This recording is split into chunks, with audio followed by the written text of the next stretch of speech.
Good evening. Welcome to APTN National News. I'm Melissa Ridgen. Today in Edmonton, the manslaughter trial began for Ontario trucker Bradley Barton. Barton was acquitted in 2015 for first-degree murder in the death of Cindy Gladue. Chris Stewart is covering the retrial, and a warning: some of the details in the trial are highly graphic. Some viewers might find it disturbing. Chris, what happened today? It's not often that people who get acquitted have to go back to trial, but that is the case here, when the Supreme Court of Canada ruled Gladue's sexual history should not have been used as evidence. Bradley Barton is now facing a charge of manslaughter in the 2011 death of Cindy Gladue. Gladue's bloody body was found by Edmonton police on June 22, 2011 at this hotel in Edmonton. She was laying in the tub. Prosecutors say that Bradley Barton caused the death of Cindy Gladue when he picked her up for sex. Her vaginal wall had an 11-centimeter tear, and she bled to death. Blood was found on the bed and in the tub. Today, prosecutors told the court that Barton intended to go to work with Gladue's body still in his hotel room. He was persuaded by a co-worker to call 911. They say in the weeks before Cindy Gladue's death that his Google search history showed searches for vaginas getting ripped or torn. Prosecution says he asked a co-worker the night before Gladue's death if he wanted a piece of Gladue. The three were drinking at the hotel bar. The co-worker refused. Barton was reported to say, "What happens on the road stays on the road." Barton was a furniture mover in the city for work. Gladue had a blood alcohol level 4 times the legal limit.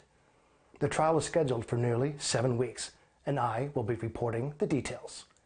Chris Stewart, APTN National News, Edmonton. Thanks, Chris. We want to hear what you think about the retrial in the Cindy Gladue case. Will the outcome be the same or as the acquittal in 2015, or do you expect something different this time? Let us know. You can send your emails to news@aptn.ca. You can leave a comment on aptnnews.ca. You can also find us on Facebook, Twitter, Instagram, YouTube, and now TikTok. Follow APTN News and join the conversation and see all of our latest stories. As the COVID-19 vaccine rolls out in many places across Canada, many of you have some smart questions about what to expect, and we are finding the answers. Dr. Marcia Anderson is a physician and Indigenous Services Canada's Medical Officer of Health here in Manitoba. She joins us now. So, Dr. Anderson, what can you tell us about where the vaccines are being rolled out this week? Well, I only have direct information about what's going on in Manitoba, but very pleased to let the audience know that as of between Thursday and yesterday, we have sent vaccine out to 17 different First Nation communities in Manitoba, with plans in place to get the vaccine out to most of the rest of this week. There's a lot of, a lot of people very eager to get vaccines, but on the flip side of that, there's obviously a lot of people who are hesitant about the vaccines. You know, as a doctor, what do you tell people when they're saying, well, I'm not going to be a guinea pig, right? Which I think people are, there's more than a few people that are feeling like that. What's your advice to them? So I think let's look at the credible sources of information and what we know. These vaccines have been studied between Moderna and Pfizer in over 70,000 people. And I looked online this morning, and different trackers are reporting the vaccines have been given to something like 25 million people worldwide. Both vaccines have gone through rigorous approval processes, not just in Canada, but in the United States, the UK, Israel, other countries. So I think actually a lot of work has been done to show that these vaccines are in fact safe, and that the risk of getting the vaccine is much lower than the risks of what we're currently seeing from COVID-19 illness in our communities. Okay, we've got a couple questions from our viewers. Dale says, you still get COVID after your vaccine shots. I mean, you can pass it on to other people. You have to stay 6 feet apart, washing your hands. You've been told since you were a child. As First Nations, traditional medicine should be at the top of our list to protect against COVID. What do you have to say to that? So the vaccines, the Moderna vaccine and the Pfizer vaccine are 94 or 95% effective, which means, in fact, yes, some people will still get COVID after being exposed to it, but those numbers are much lower. It's very true that they don't replace the need to practice the other public health measures. We still need to physically distance. We still need to stay home if we have symptoms that could be from COVID. because we don't want to pass on COVID in the small chance we do get infected after we have the vaccine, or we don't want to pass on what other illnesses or viruses we might have that are giving us those symptoms. I really encourage people not to think about vaccines and traditional medicines as an either or. As Indigenous people, we can use traditional medicines and Western medicines together. And so, again, I would just encourage people really to think about using both to support your health and wellness individually, family, and So Deborah has a question. Will the effectiveness of the vaccine be compromised if the second dose is delayed? Yeah, thank you for that question. As folks know, Pfizer's meant to be given 21 days apart and the Moderna vaccine 28 days apart. It's only been studied at those intervals. What we are planning for with Manitoba First Nations is that we might have a week or two delay, and the evidence suggests that that will not change the effectiveness at all. But certainly as more doses are given and more is learned, we will adjust that approach if needed. Excellent. Dr. Anderson, thank you so much for taking the time to join us today to chat about these vaccines. It's always nice to hear from you. Thank you, and anytime. You can keep those questions coming. If there's something you want to know and you want to ask a doctor about this COVID virus or the vaccine, you can leave your questions on our social media. Next Monday, I'll be back here with another doctor and more answers to your questions. Well, in Manitoba, some troubling new numbers show that while First Nations are only about 10% of the province's population, the Manitoba First Nations COVID-19 Pandemic Response Coordination Team is reporting they make up 61% of active cases in the province. Assembly of Manitoba Chiefs has been holding regular news conferences during which doctors have been warning that rule breaking could cause a spike in COVID cases. This on the heels of reports of funerals and weddings and other gatherings while Manitoba is in code red lockdown. Active cases include downtown Winnipeg, but also First Nations communities in the north, such as 330 in the Shamattawa and Split Lake First Nations regions, as well as 319 cases in the Island Lakes region. Manitoba is reporting 133 new COVID-19 cases and 3 deaths. The province's chief medical officer says today's numbers are encouraging, but he wants to see this trajectory continue under the current restrictions. It's again a reminder on why we have these restrictions in place. We saw that trajectory in early December, that we were going to see, up to 1,000 cases a day in early December. We were predicting that would in fact, overrun our healthcare system. We just couldn't have that occur. So we had to put in these very tight restrictions, and you could see that the trajectory has changed. And it's changed because of those restrictions. Dr. Roussin also says the province needs to see the impact of holiday gatherings before they consider easing restrictions. Well, the remote community of Atikamekw in Opitsawan in Quebec has ended 2020 with some bad news. Over 100 confirmed cases of COVID-19 since mid-December there. But things are starting to look up. In 2021, vaccinations have started. Shushan Bacon has that story. It was a welcome sight. Moderna vaccines arriving by helicopter, allowing Opitsawan to begin a massive 3-day vaccination campaign in its community. Martin Awashish, Opitsawan's emergency committee coordinator, says he's not slept since mid-December. Les 2 premiers cas, c'était le 13. Puis j'ai une vitesse fulgurante, on était rendu le 2 janvier à 109 cas confirmés, ce qui est toujours le cas, là, mais il y a toujours des tests qui sont effectués au centre de santé parce qu'on a un centre de dépistage local ici. According to Awashish, one of the main reasons for the rapid spread of COVID-19 in the community of about 2,000 is car sharing. But when the drive to the nearest town begins with a 150-kilometer logging road, car sharing is a way of life. Awashish hopes now it'll be less risky. On a quand même procédé à 2 activités très importantes pour la communauté, dont le dépistage massif du 31 décembre 2020. Ensuite, la vaccination massive de 4-5-6 sur 3 journées, 4-5-6 janvier 2021. 1,200 vaccines have been planned for the community located about 700 kilometers northwest of Montreal. Opitsawan elder Paul-Yves Voisineau hopes others will not have to experience what he went through with COVID-19. Ma respiration, je ne pouvais pas prendre de grandes respirations parce que j'avais l'impression qu'il y avait des aiguilles dans mes poumons. C'est là la première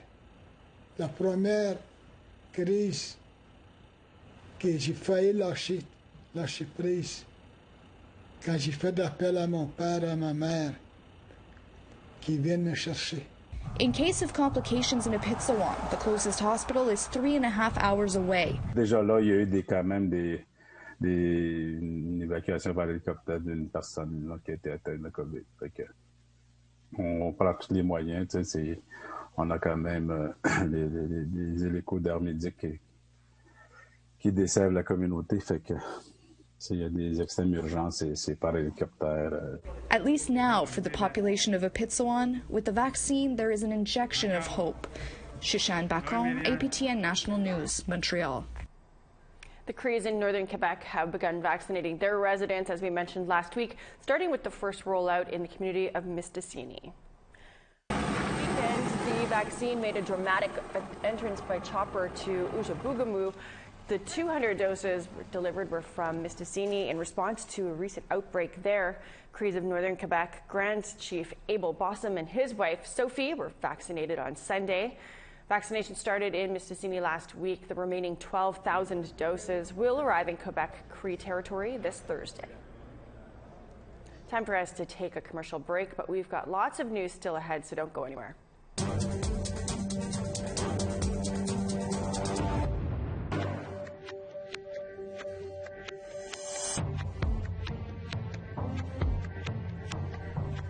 Welcome back.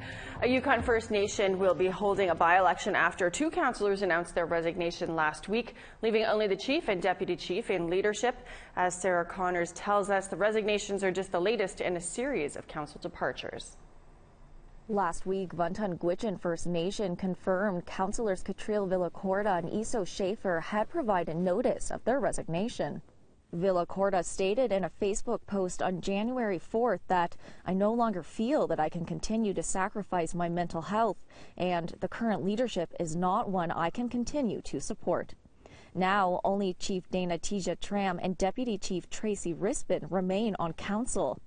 Since Tija Tram was elected in 2018, all four members of his original council have resigned.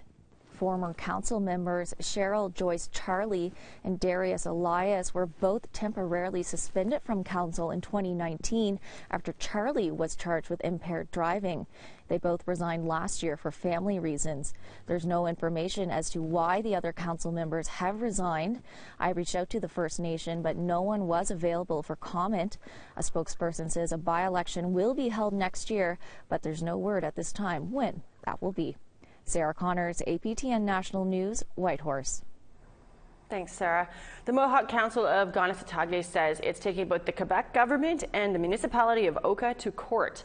It's to stop Oka from legally laying claim to the Pines. That's the disputed site at the heart of the 1990 crisis.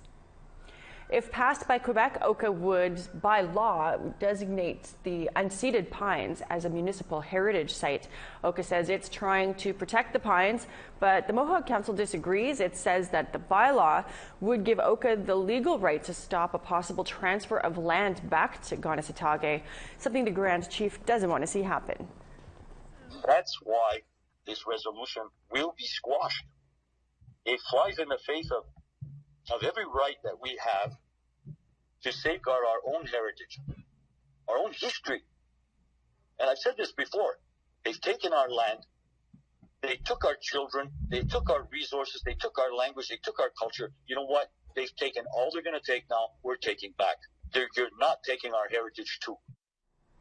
To Washington, D.C. now, where the Democrats have introduced an article of impeachment against President Donald Trump after Republicans objected to invoking the 25th Amendment and immediately remove him from office. For what purpose does the gentleman from West Virginia rise? I object. Objection is heard.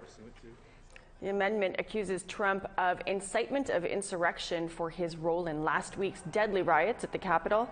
Could be up for consideration later this week. If passed, it would make Trump the first president in history to be impeached twice. A new report from ABC News says that the FBI is preparing for a wave of protests to be held across the U.S. ahead of Inauguration Day. According to ABC, armed protests are being planned in every state capital and in Washington, D.C. One group is planning a demonstration for January 16th, 4 days before Joe Biden is to be sworn in as president. John Meserve is an international security expert. He says U.S. officials are also concerned about protests erupting after Biden's inauguration. The threat isn't only around the inauguration. They are worried about the run-up to the inauguration. There has been a lot of social media traffic about the possibility of a second attempt to overrun the Capitol on the 17th of January, which would be next Sunday. And there is expectation that these sorts of confrontations may continue well past the inauguration, and that we will see them not only in Washington, but also in state capitals around the country. According to ABC News, the unnamed armed group that has warned if Congress attempts to remove the president through the 25th Amendment, a, quote, huge uprising will occur. And those threats have forced the U.S. National Park Service to shut down the Washington Monument. Tours of the monument have been suspended until January 24th. The service says groups involved in last week's riot at the Capitol continue to threaten D.C. and set up ahead of Joe Biden's inauguration on January 20th. The agency also says it could impose temporary closures of public access to roadways and parking areas within the National Mall and Memorial Parks if conditions so warrant. Well, that's exactly what we're going to be talking about on In Focus this week. Here's social media editor Jesse Andrushko. Much of the world was glued to their screens last week, watching in disbelief as insurgents seized the Capitol building in Washington, D.C. I'm Jesse Andrushko, APTN News social media editor, and coming up on this week's In Focus, we're going to examine the police response to angry, predominantly white rioters versus when protesters are Indigenous or Black. We want to know your thoughts. Join the conversation on APTN News Facebook page or tweet us at APTN In Focus. Send your thoughts to infocus@aptn.ca. Also, don't forget, In Focus is a call-in show too. Call in on Wednesday, toll-free at 1-877-647-2786. The Washington Riot. That's this Wednesday right here on APTN at 1 p.m. Eastern Time. Join us. Welcome back. It's time now for our photo of the day. Thanks to Susan Ainsworth for this beauty. She got this photo of a row of frost-capped trees during a pretty incredible winter sunrise. This picture was taken just east of Brandon, Manitoba. Be sure to send us your photo. Send it to share@aptn.ca for the chance to see if your photo will be our next photo of the day. Let's take a look now at tomorrow's weather forecast. Off to the east coast, we've got 4 and some showers for Halifax, 0 for Charlottetown. Kuujjuaq -8 and snow, Nain, sunshine -11. Montreal, mix of sun and cloud -1. Gaspé -4 and snow. -2 and snow for Ottawa, 0 and snow for North Bay. So Lookout and Thunder Bay, both -1, mix of sun and cloud. -3 for God's Lake and Norway House, lots of sunshine there. Sunny down in southern Manitoba, 2, -1 for Gimli, 2 for Brandon. 2 for Swift Current and sunshine, 0 and some cloud for Saskatoon. 0 and sunshine for Meadow Lake, -3 and snow for Stony Rapids. -1 for Fort Chip, sunny skies there, +1 and sunshine for Grand Prairie. Sunny and 3 for Edmonton and Red Deer, 9 and sunshine down in Lethbridge. 5 and rain for Penticton, 10 and some showers for Vancouver. 2 and snow for Smithers, -4 and sunshine for Fort Nelson. -4 and snow for Whitehorse, clear skies up in Old Crow, -14. -14 also for Wrigley and sunny skies. Wattie, -9 and sunny. Mix of sun and cloud and -15 for Fort McPherson. Colville Lake, -12 and snow. Whale Cove, -12 and snow. New Yacht, -21 with a mix of sun and cloud. The Glue Lake, mix of sun and cloud, -19. Kenite, -16 and snow. The Confederacy of Treaty 6 First Nations has a new Grand Chief. Vernon Watchmaker of the Kihiwin Cree Nation in Alberta took over from Grand Chief Billy Morin in a small inauguration at the end of 2020. Grand Chief Watchmaker says that during his one-year term, he wants to improve access to vaccinations and negotiate the United Nations Declaration on the Rights of Indigenous People. He also says the pandemic has underscored how Indigenous communities do not have the same services as the rest of Canada. I think it also highlighted a lot of areas where we've tried to bring to light to the government. and that's policing, of course, education. So yeah, we're hoping to really address those areas, and we're looking forward to getting those done within the year. Award-winning filmmaker and producer Lorena Todd is our guest on Face to Face tomorrow night with Dennis Ward. Her first feature film has just been released on the streaming service Crave. Monkey Beach is based on the book of the same name by Ian Robinson. Todd also addresses the controversy that erupted late last year over director Michelle Latimer's claims of Indigenous identity.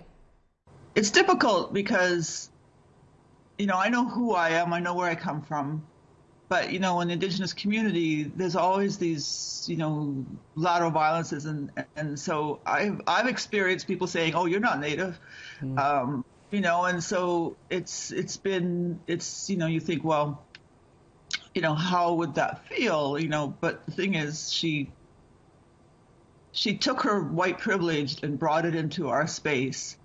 And all of us who are struggling every day just to be able to get the resources to do what we need to do to tell our stories, were then given smaller space. Before we leave you tonight, one of the world's largest tech shows is going extra virtual this year. The Consumer Electronics Show will be held online for the first time. 1,800 vendors will display their gadgets virtually, compared to about 4,000 who set up in person last year. This year, the products are expected to reflect the pandemic. That could include new disinfectant gadgets, the futuristic home gym equipment.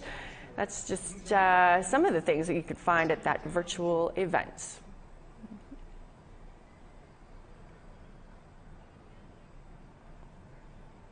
Probably lots of neat gadgets there. Well, that is your news to kick off the week. Lots going on we're following for you this week. Of course, the trial of the man accused of manslaughter and the death of Cindy Gladue continues all month. We will be following that. We're working on a story about Siloam Mission in Winnipeg. 90% of the clients are Indigenous, yet former staff and board members say there's a lack of traditional spiritual care for those in need.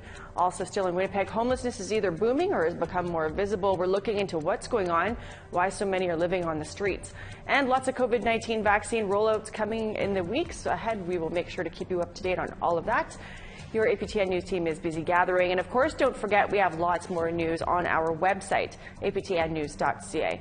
I'm Melissa Ridgen. Have a great night.